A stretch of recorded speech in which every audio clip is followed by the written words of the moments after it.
Welcome into OutKick the Show, Friday edition, final weekend before Halloween. Travis family, by which I mean my wife, throwing a big Halloween party this weekend. Should be fun. I hope that wherever you are across the nation or around the world, that you are also going to be having a good time in advance of Halloween. I hope your kids and grandkids are all queued up to have a phenomenal time as well. And if you don't have kids or grandkids yet, I hope that you partake and have an awesome time. All right, we got a bunch to dive into here as we head into the weekend. I'm going to give you all my college football gambling picks. Reminder, Kelly Stewart, who is actually going to be in Nashville at the Halloween party, she and I did the fade yesterday. If you want a deep dive into all my college football and NFL gambling picks, you can go check that out. Also, these are up online at OutKick, so you can go read these picks as well. But here we go, college football. Oklahoma at Kansas. Give me the Jayhawks to cover. What I got out at 10, that number continues to fluctuate. I think Penn State blows out Indiana. Miami, low-scoring, relatively game. Numbers too high against Virginia. I've got the Cavaliers plus 18.5. Duke, Louisville, I love the under 46.5. Texas A&M, I think, is going to blow out South Carolina down in College Station, coming off the double week, the bye week, and the fact that South Carolina sitting at 2-5, struggling coming down the stretch of late. Georgia, Florida, I like the Gators plus 14.5 and the over. Oregon, Utah, I'm taking the over. Tennessee, tap the veins, boys and girls. Tennessee is my blood bank guarantee against Kentucky. That game will kick off, I believe, at 7 Eastern, right in the middle of our Halloween party getting started. Ohio State, Wisconsin, I'm on the Badgers plus 14.5. And BYU, I'm taking plus the points with Quinn Ewers out. Expect a lower scoring game than most people have anticipated. I'm taking BYU plus the points at Texas. NFL picks. We won last night. Tampa Bay Buccaneers managed to cover against the Bills. I told you that I liked the Bucs plus the points. I don't know what it is about the Bills right now, but they don't feel like they're firing on all cylinders as they should. The under also hit. I told you that I was inclined to take the under as well, but I gave out the Bucs plus the points. I just don't like the way the Bills' offense is playing. And I know they were up, whatever it was, 24-10 for much of the fourth quarter. They didn't score a point. They had a couple of fourth down situations where they punted the Bucs deep because they didn't have a lot of faith in that Bucs offense.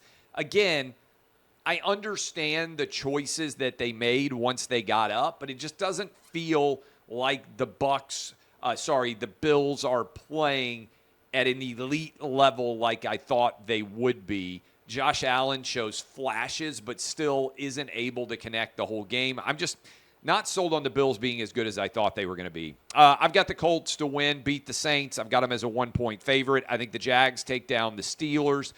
Patriots, Dolphins. Dolphins get it done, win by double digits. I've got the Falcons at the Titans, the under. I'm going to be at this game. It looks like Ryan Tannehill is not going to be playing.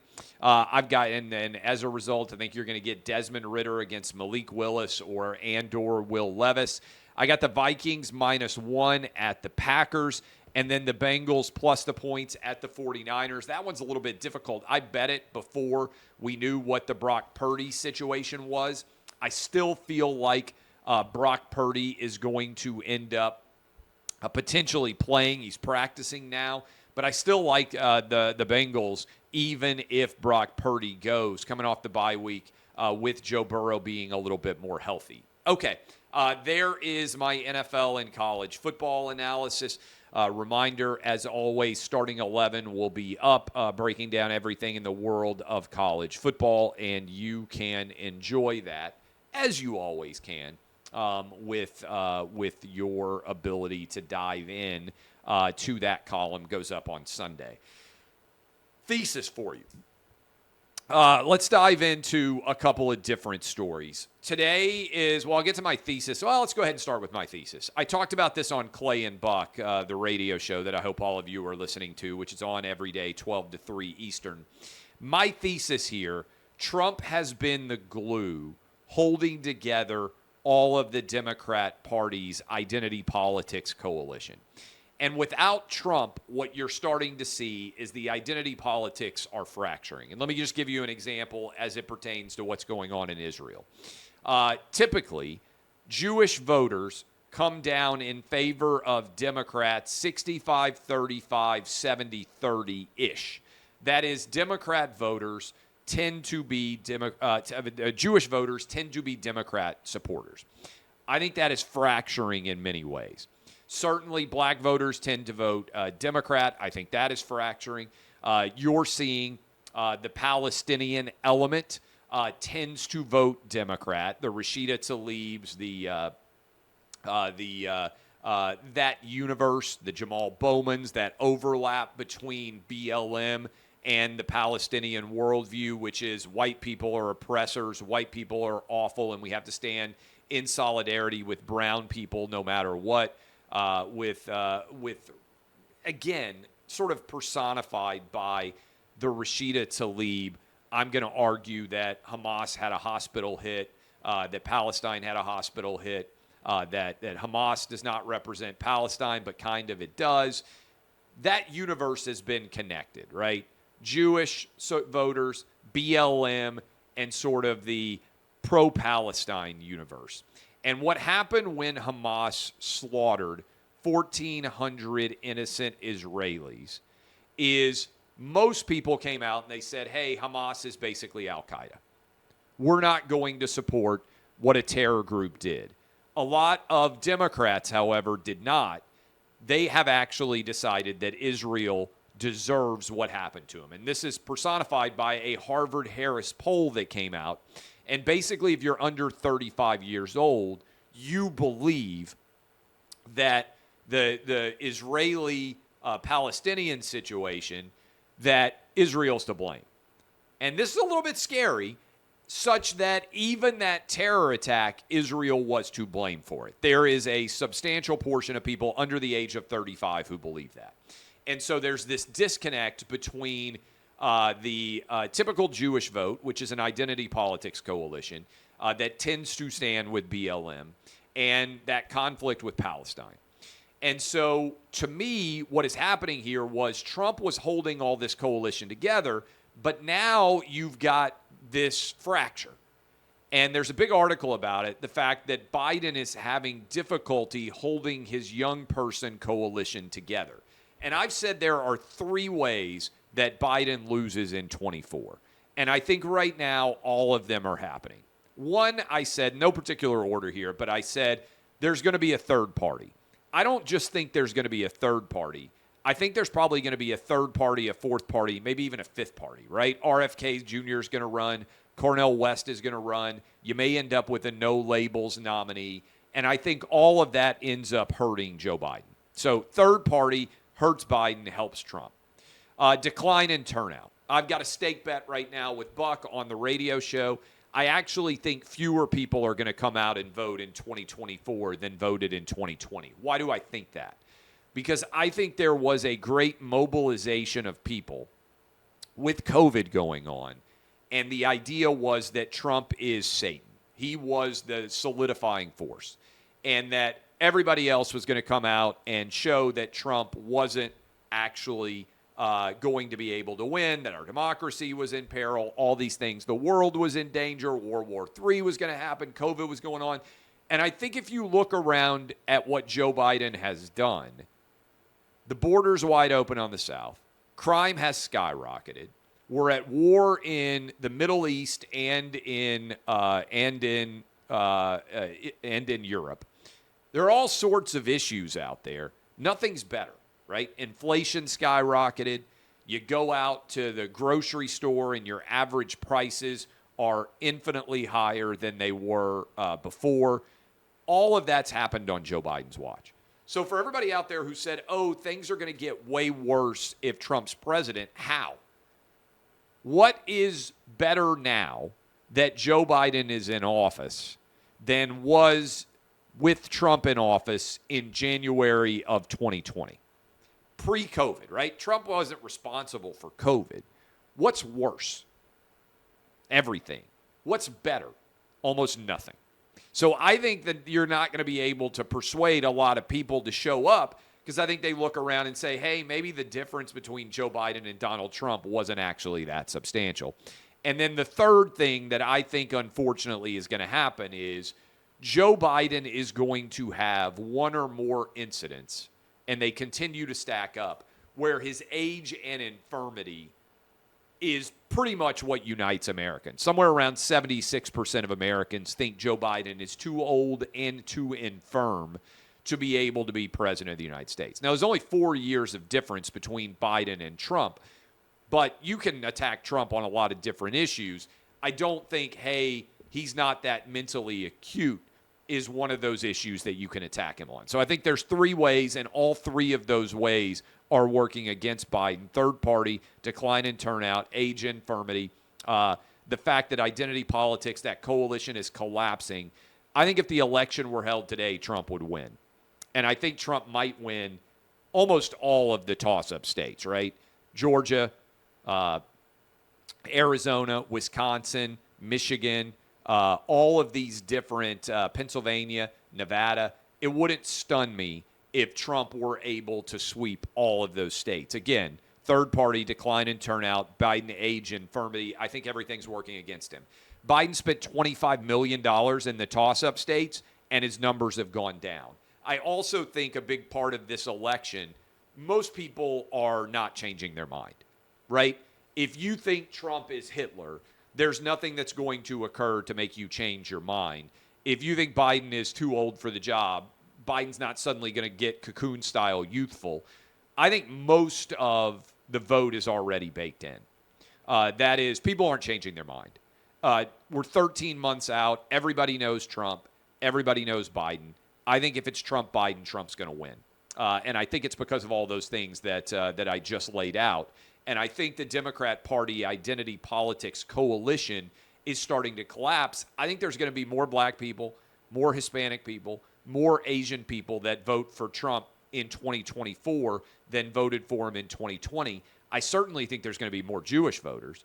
And if you're out there right now and you're Jewish, I don't know how comfortable you could be voting for Democrats when you got Rashida Tlaib's of the world and the Elon Omars of the world and the Jamaal Bowmans of the world out there refusing to condemn Hamas for the terror attack.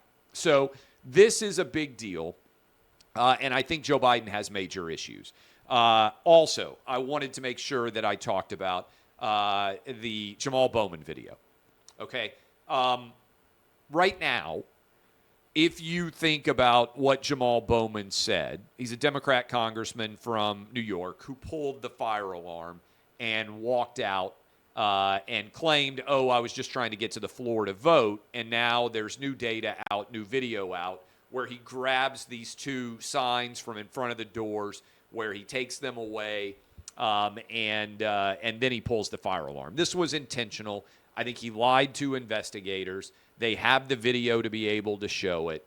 I think he should be prosecuted to the full extent of the law. If you're going to throw the book at all of the Jan 6th individuals, grandmas who walked in and took selfies, if you're going to try to put these people in prison and charge them to the full extent of the law, then I believe you have to charge Jamaal Bowman to the full extent of the law too. And a $1,000 fine and 3 months probation is not the full extent of the law. I think it has to be more substantial than that. And if it is not, then I think it further epitomizes that we don't have an actual justice system. We have rules for Republicans, we have rules for Democrats, and those are two fundamentally different systems of governance that are underway right now. So I do think that has to be addressed. Okay, final thing that I wanted to talk about as we rolled into the weekend. It is the 1 year anniversary of Elon Musk taking control of Twitter. What grade would I give Elon? How would I assess Twitter? What changes would I want to make if I were suddenly in charge and I were given a magic wand? First of all, I'd give him a B+. I think that there is more intellectual freedom on Twitter today than there was a year ago, and certainly than there were years ago. So I would give Elon overall a B+. Most important thing, I think, is the flourishing of the marketplace of ideas, and I think Twitter is far more free when it comes to expression, when it comes to thought, when it comes to debate, when it comes to the most important aspect. I would give him an A when it comes to free speech and allowing ideas to flourish and be debated, all right? So why would I knock him down to a B+? A on free speech. I don't think, and this is just me speaking personally as to how I use Twitter, I don't see a lot of interaction from the people that I follow. That means if one of my friends sends a tweet responding to something that I said, I oftentimes don't see it. There will be hours in the day where I'm not on Twitter at all. Then I get on, check and see what the news is, share things with OutKick, from OutKick. I used to have, and this is what I would say in general in terms of use. Everybody's different. I think I'm a pretty successful user of Twitter, right? We have developed a big audience there. I appreciate all of you that follow me there. I would like to have an ability to only see the people that I follow interacting with me, and also in the tab that I have. For instance, there used to be a tab called Verified. I pretty much only went into the Verified tab so that I saw only people who have, like, I don't know what it is, like 50,000, 20,000 or more, whatever the math is, followers, tagging me, sending me things, because I can't look at every message that I get all day long. There are, thousands. And I pretty much only block people. There's probably only 1,000 people that I've blocked who will obsessively tweet me. And I'm like, dude, I'm seeing your tweets all the time. I'm here for information. I'm not here for your opinion, right? You should be able to scream whatever you want, First Amendment absolutist, go march, go protest, go share whatever opinion you have. You shouldn't be able to do it on my front lawn, right? Like, I want to be able to use my front lawn so I can see people that I enjoy, so I can get information. I don't want to walk outside and just have somebody screaming, I hate you, I hate you, I hate you. So that's what I've tended to try to eliminate, just because I get it. You hate me. You think I'm the worst human being who's ever lived. Why do I need to see it, right? So I would like to be able to craft in my verified tab where I see the people that I follow. And let's say if you have 50,000 or more followers and you want to be reacting to what I say, maybe that's worth my time to know what's going on there. Right now, I see almost none of that, right? When I think there are going to be funny or interesting comments, I'll sometimes dive into the comments. What I do think Elon has done a really good job of is show you how few people actually see most things, right? If you go into the comments, for instance, behind what I said, you will get almost, you'll see very few people are actually reading the comments. So, let's say that 100,000 people see my opinion, right? You can look in the corner, it'll be like, okay, 100,000 views or whatever, and I have no idea how that's analyzed. But let's say 100,000 people see it. There might be 400 or 500 people that see something that somebody responded to my opinion. So for the most part, nobody really pays attention to the comments. And that is, I think, emblematic of, I think that's important to know. That's different, obviously, if the comments are really funny or if the reactions are great. So I just don't have, I don't think, an ease of use for Twitter when there are thousands and thousands of people responding all the time. I think it's hard for somebody like me to be on top of what is actually being said that I'm missing. I also wish there was a quality for when you guys send me mentions, right? Like you guys are saying, hey, Clay, I think you would enjoy seeing this. I wish there was a way that I could favorite sometimes some of you who are sending me stories or links that I'm not otherwise always seeing so that you would be elevated in the comments and I would be more likely to see you. Does that make sense from an algorithmic perspective? Let's say I've got, I don't know, something like 1 million Twitter followers. Let's say there are 1,000 of you that are consistently funny, sending interesting links. Like, I wish there was a way that you could be elevated so I would be more likely to see your content. So I'd give him an A overall in First Amendment free speech. In some of the details, like how many people are seeing this, how well is it distributed, how many people watch videos. Like, I think the information is better. Use, though, for someone like me, I don't think that everybody being able to buy a blue check mark is helpful, because now when I go into my verified tab, I got somebody who's, got 150 followers. I candidly don't really care about what your opinion is. It's not like taking a shot at you. It's just I care about the people that I already follow, seeing what they post and seeing what they react to. And I care about people who have big audiences. If they're reacting to me in positive or negative ways, I'd rather know instead of not know. So that's my biggest takeaway from the perspective of what I think could be better and better served when it comes to the way the Twitter algorithm is working. All right. I love all of you. DBAP unless you need to. SBAP, I am Clay Travis.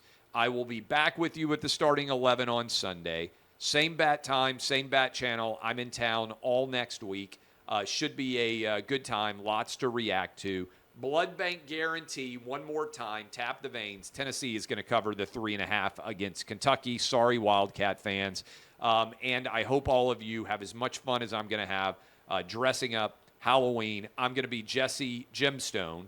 If you haven't watched The Righteous Gemstones, very funny show. Danny McBride is the eldest son of the Eli Gemstone character, which is played by John Goodman. I think you guys would enjoy that show if you want some good laughs. I think it's very well done.